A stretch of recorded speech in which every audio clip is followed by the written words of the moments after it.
AP cabinet పలు కీలక నిర్ణయాలకు ఆమోదం తెలిపింది. మంత్రివర్గ నిర్ణయాలను మంత్రి కొలుసు పార్థసారథి వెల్లడించారు. పారిశ్రామిక అభివృద్ధి, ఉపాధి కల్పనపై ప్రభుత్వం ప్రత్యేక దృష్టి పెట్టిందని చెప్పారు. క్యాప్టివ్ పోర్ట్ కావాలని నిస్సార్ ఇండియా లిమిటెడ్ కోరిందని, స్టీల్ ప్లాంట్ వల్ల ఉద్యోగ ఉపాధి అవకాశాలు ఎక్కువగా వస్తాయని చెప్పారు. వైజాగ్ స్టీల్ ప్లాంట్ నిలబెట్టే అన్ని చర్యలు ప్రభుత్వం తీసుకుంటుందన్నారు. టెంపుల్ టూరిజం డెవలప్మెంట్ చేయడానికి ప్రభుత్వం ముందుకు వెళుతోంది. 3 స్టార్ హోటల్లో రూములు పెరగాలన్నారు. టూరిజం శాఖ ప్రత్యేక దృష్టి పెట్టిందన్నారు. బార్ లైసెన్స్లు 25 లక్షలకు తగ్గిస్తూ కేబినెట్ నిర్ణయం తీసుకుందని మంత్రి వెల్లడించారు.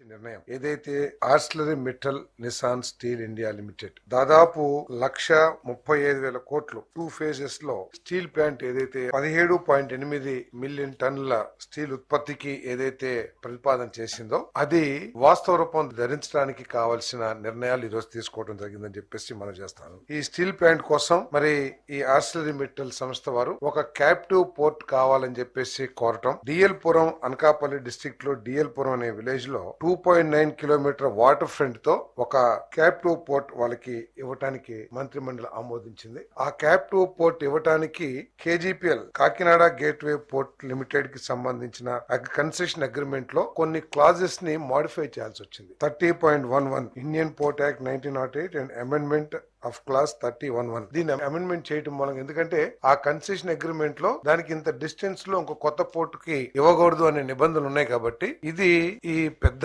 పెట్టుబడి రాష్ట్రంలో దాదాపు 1,30,000 కోట్ల రూపాయల పెట్టుబడితో పెద్ద పరిశ్రమ వస్తుంది. కాబట్టి దానికి కావాల్సిన ఈ క్యాప్టివ్ పవర్ ప్లాంట్ కోసం ఆ కండిషన్ ని అమెండ్మెంట్ చేయడం జరిగిందని చెప్పేసి మనం చేస్తా ఉన్నాం. దీని మూలంగా ఏంటంటే first phase 7.3 million metric tons per annum 55,964 కోట్ల రూపాయలు జనవరి 2029 కి మొట్టమొదటి దశ ఉత్పత్తి ప్రారంభించాలనే లక్ష్యంతో ఈ ప్రాజెక్టు టైం లైన్స్ నిర్దేశించబడి అని చెప్పేసి మనం చేస్తాను. ఫస్ట్ ఫేజ్ లో దాదాపు 20,000 మందికి ఉద్యోగ అవకాశాలు లభిస్తాయి. సెకండ్ ఫేజ్ 80,000 crores తో 10.5 million metric tons per annum దాదాపు 35,000 మందికి ఉపాధి కల్పించే రెండో దశ 2033 కి కంప్లీట్ చేయాలని చెప్పేసి మరి టైం లైన్స్ ఫిక్స్ చేయడం జరిగిందని చెప్పేసి మనం చేస్తాను. ఏదైతే క్యాప్టివ్ పోర్ట్ ఈ రోజు ప్రభుత్వం అనుమతించిందో ఫస్ట్ ఫేజ్ లో 20.5 million metric tons per annum అంటే అంత కార్గోని హ్యాండిల్ చేయడానికి సంబంధించిన ఫస్ట్ ఫేజ్ పోర్టు